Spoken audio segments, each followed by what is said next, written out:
Morgue বা লাশ কাটা ঘর। নানা বর্ণের ধর্মের লাশ প্রতিনিয়ত নিয়ে আসা হয় নানা মর্গে। শান্তশিষ্ট এই লাশগুলোর কিছু তার পরিচয় বহন করে, কিছু আবার পরিচয় বহন করে না। কিছু লাশ আবার খুবই রহস্যজনক থাকে, কিছু লাশের পিছনে ভয়ানক আবৃত্তিকর গল্প লুকিয়ে থাকে। ঠিক এরকমই এক গল্পে খুঁজে পাওয়া যায় একটি অজ্ঞাত লাশে। এটি ময়নাতদন্ত করার সময় বেরিয়ে আসে চাঞ্চল্যকর সব তথ্য এবং পরে সেই ল্যাবেরি ফরেন্সিকদের রহস্যভাবে মৃত্যু। বলছিলাম 2016 সালে মুক্তি পাওয়া the autopsy of John Doe মুভিটির কথা।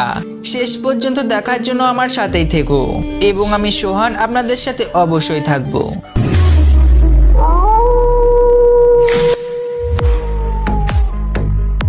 মুভির শুরুতেই আমরা একটা ক্রাইম সিন দেখতে পাই, যেখানে কিছু মানুষের লাশ পড়েছিল এবং পুলিশ ওই জায়গাটিকে তদন্ত করছিল। তারা সেখানে একটি অদ্ভুত লাশ খুঁজে পায়, তবে এই অদ্ভুত লাশটি শরীরের কোনো ক্ষতের চিহ্ন ছিল না, যদিও পাশে পড়ে থাকা বাকি লাশগুলো একদম ক্ষতবিক্ষত অবস্থা ছিল, যা খুবই একটা অস্বাভাবিক বিষয়। পুলিশ লাশটিকে নাম দেয় জেন ডো, কেননা লাশটির ছিল না কোনো পরিচয়। এরপর পুলিশেরা লাশটিকে ময়নাতদন্তে পাঠিয়ে দেয়। এখানে ময়নাতদন্তের দায়িত্ব পায় টম ও অস্টিন নামে দুই ব্যক্তি। তারা সম্পর্কে ছিল বাবা ও ছেলে। ফরেন্সিক ল্যাবে তারা একটা ঝলসে যাওয়া লাশের ময়নাতদন্ত করছিল। ঠিক ওই সময় তাদের ল্যাবে আসে অস্টিনের গার্লফ্রেন্ড এমা। সে প্রথমবারের মতো মর্গে এসেছিল, তাই সে অস্টিনের কাছে একটা লাশ দেখা জেদ করে বসে। তখন অস্টিনের বাবা অস্টিনকে বলে সে তার গার্লফ্রেন্ডকে একটি মাত্র লাশ দেখাতে পারবে। তখন অস্টিন তাকে একটি মাত্র লাশ দেখায়। সেই লাশটির পায়ে ছোট একটা ঘন্টা বাঁধা ছিল। তখন এমা জিজ্ঞাসা করে লাশটির পায়ে ঘন্টা কেন বাঁধা। তখন অস্টিনের বাবা বলে অতীতের মানুষেরা বুঝতে পারতো না লাশটি বেঁচে আছে কিনা মারা গেছে, তাই তারা একটি ঘন্টা লাশের পায়ে বেঁধে রাখতো। এতে করে মানুষ যদি মারা না যেয়ে থাকে তাহলে কোনো একটি সময় তার শরীর কেঁপে উঠতে পারে আর এতে ঘন্টাটি বেজে উঠবে। অনেক বছর আগে এরকমই ব্যবস্থা ছিল, তবে বর্তমানে এই পদ্ধতি আর ব্যবহার করা হয় না।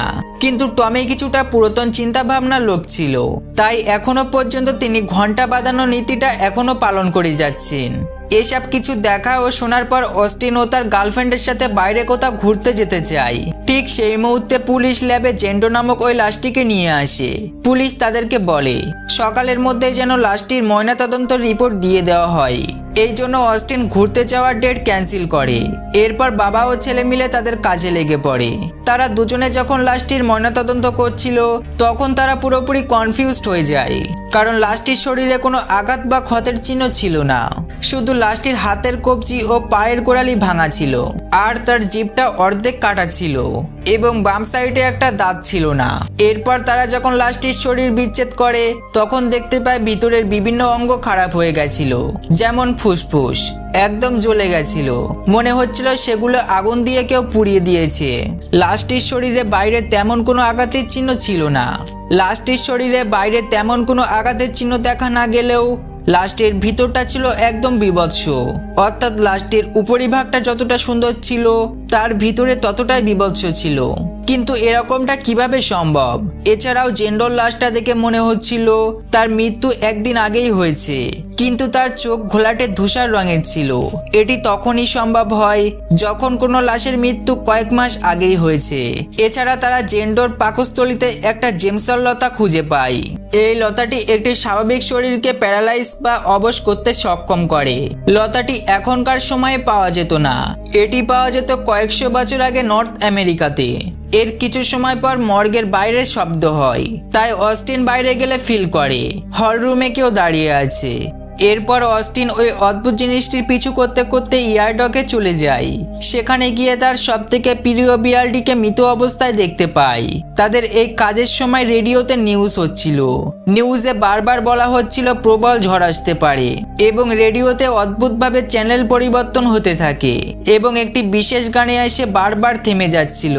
গানটির অর্থ মোটেই স্বাভাবিক ছিল না। গানটির অর্থ এরকম ছিল, যদি তুমি নিজেকে অসুখী মনে করো বা তুমি যদি কোনো পাপ করে থাকো তাহলে শয়তান তোমার কাছে আসবে এবং এতে তুমি ভীতু হয়ে যাবে, আর তখন সে তোমার নিয়ন্ত্রণে নিয়ে তোমারই ক্ষতি করবে। এসব কিছুর মধ্যেও তারা কাজ চালিয়ে যেতে থাকে। এরপর তদন্তে তারা লাশের পেটের ভিতর লাশটির মুখে না থাকা দাঁতটি কাপড়ে পেঁচানো অবস্থায় দেখতে পায়। কাপড়টিতে কিছু রোমান সংখ্যা এমনভাবে লেখা ছিল যা দেখে মনে হচ্ছিল এটি কোনো ব্ল্যাক ম্যাজিকের অংশ।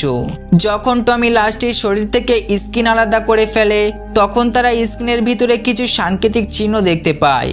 সবকিছু দেখে মনে হচ্ছিল লাশটিকে যেন ব্ল্যাক ম্যাজিক করে মেরে ফেলা হয়েছে। এইভাবে কিছুক্ষণ পরীক্ষা করার পর একটা সময় হঠাৎ রুমের লাইট সব ব্লাস্ট হয়ে যায়। তারা যখন টর্চ লাইট অন করে তখন তারা দেখে জেন্ডোর লাশ ছাড়া বাকি সব লাশ গায়েব হয়ে গেছে। টমি ও অস্টিন তারা দুজনাই অনেক ভয় পেয়ে যায়, তাই তারা মর্গ থেকে চলে যেতে চায়। কিন্তু সেই সময় মর্গের লিফট কাজ করছিল না, আর মর্গের প্রধান দরজা ঝড়ে ভেঙে পড়ায় একটি গাছের মাধ্যমে ব্লক হয়ে গেছিল। তারা খুব ভালোভাবেই বুঝতে পারছিল জেন্ডো কোনোভাবেই একটি স্বাভাবিক লাশ নয় এবং এটির সঙ্গে ব্ল্যাক ম্যাজিকের সম্পর্ক রয়েছে। তাই তারা লাশটির পুড়িয়ে ফেলার চেষ্টা করে, কিন্তু এতে করে লাশটির কিছুই হয় না, বরং পুরো রুমটিতে আগুন ছড়িয়ে পড়ে। আগুন নেভানোর যন্ত্রের মাধ্যমে রুমের আগুন তারা নিভিয়ে ফেলে। এরপর লিফটও সচল হয়ে যায়। তারা দুজনে লিফটে উঠে সেটা বন্ধ করার সময় তারা একটি ঘন্টার আওয়াজ শুনতে পায়। ঘন্টাটি সেই ঘন্টা ছিল যেটা লাশের পায়ে বাঁধা থাকে। তখন তারা একটি লাশকে তাদের দিকে হেঁটে আসতে দেখে। লাশটিকে টমি কুড়ুল দিয়ে আঘাত করলে অস্টিন বাইরে এসে দেখে এটা কোনো লাশ নয়, এটা তারই গার্লফ্রেন্ড এমা, যে তাকে খুঁজতে এসেছিল। এতে অস্টিন হতভম্ব হয়ে যায়। তারা হয়তো হ্যালোসিনেশনে পড়ে এইসব করছে, তবে এসবে তারা বুঝতে পারে জেন্ডো এসব করছে। এই জন্য তারা জেন্ডোর শরীর থেকে আরো তথ্য নেবার জন্য সেই মর্গে আবারও যায়। লাশটির পেট থেকে পাওয়া কাপড়টি পর্যবেক্ষণ করে। তারা লেভিটিকাস 20 কলমের রেফারেন্স খুঁজে পায়, যা বাইবেলের ডাইনিদের শাস্তি দেওয়াকে ব্যাখ্যা করে। এখানে 1653 সালের কথা উল্লেখ ছিল, যে সময় নর্থ আমেরিকাতে স্লেভ উইচ ট্রায়ালস প্রথা চালিত ছিল। এই প্রথা নিষ্পাপ মেয়েদের ডাইনি হিসেবে আখ্যায়িত করে, তাদের উপর অস্বাভাবিক কর্মকাণ্ড পরিচালনা করা হতো। এইসব দেখার পরে তারা বুঝতে পারে জেন্ডো 1653 সালের মেয়ে, যে কিনা ডাইনিতে রূপান্তরিত হয়েছে, অর্থাৎ মেয়েটি এত বছর ধরে এইভাবেই রয়েছে। মূলত এটি একটি জীবিত শয়তানি শরীর। এরপর টমি জেন্ডোর কাছে গিয়ে বলে সে যেন তাকে মেরে ফেলে এবং তার ছেলেকে যেন ছেড়ে দেয়। বলার সাথে সাথেই টমির পায়ের গোড়ালি ও হাতের কবজি ভেঙে যায়। টমি যেভাবে জেন্ডোর শরীরকে কেটে ছিঁড়ে ময়না তদন্ত করেছিল, ঠিক একইভাবে টমির শরীর ক্ষতবিক্ষত হতে থাকে। এরপর টমি তার ছেলেকে বলে সে যেন তাকে মেরে ফেলে, কারণ সেই অস্বাভাবিক যন্ত্রণা সহ্য করতে পারছে না। তাই অস্টিন বাধ্য হয়ে তার বাবাকে মেরে ফেলে। এরপর অস্টিন পালিয়ে যাবার চেষ্টা করে, কিন্তু পরে সে দূর থেকে তার বাবার আওয়াজ শুনতে পায়, তাই সে থেমে যায়। আওয়াজের পিছু যেতেই সে তার বাবার জীবন্ত লাশ দেখতে পায়। এটি দেখে অস্টিন ভয় পেয়ে পা পিছলে উপর থেকে নিচে পড়ে যায়। এতে করে তারও মৃত্যু ঘটে। এরপরের দিন পুলিশ মর্গে আসে। আগের দিন দেখা ক্রাইম সিনের মতো তারা একই সিন আজও দেখতে পায়। লাশগুলো দেখে মনে হচ্ছিল তাদেরকে নৃশংসভাবে কেউ হত্যা করেছে, কিন্তু জেন্ডোর লাশটা ঠিক আগের মতোই ছিল, কোনো রকম কাটাছেঁড়া এবং ক্ষতচিহ্ন ছিল না। এরপরে দেখা যায় জেন্ডোর লাশটি অন্য আর এক মর্গে ময়নাতদন্তের জন্য পাঠানো হয়। অ্যাম্বুলেন্সে করে লাশটি নিয়ে যাওয়া হচ্ছিল। ক্যামেরা জেন্ডোর পায়ের কাছে নিয়ে গেলেই দেখা যায় তার পায়ের আঙুলগুলো নড়ে ওঠে। আর এভাবে মুভিটি শেষ হয়ে যায়। মর্গ বা লাশ কাটা ঘর। কিছু লাশ থাকে খুবই রহস্যজনক, খুবই অদ্ভুত, আবার কিছু লাশের পিছনে লুকিয়ে থাকে অপ্রীতিকর গল্প।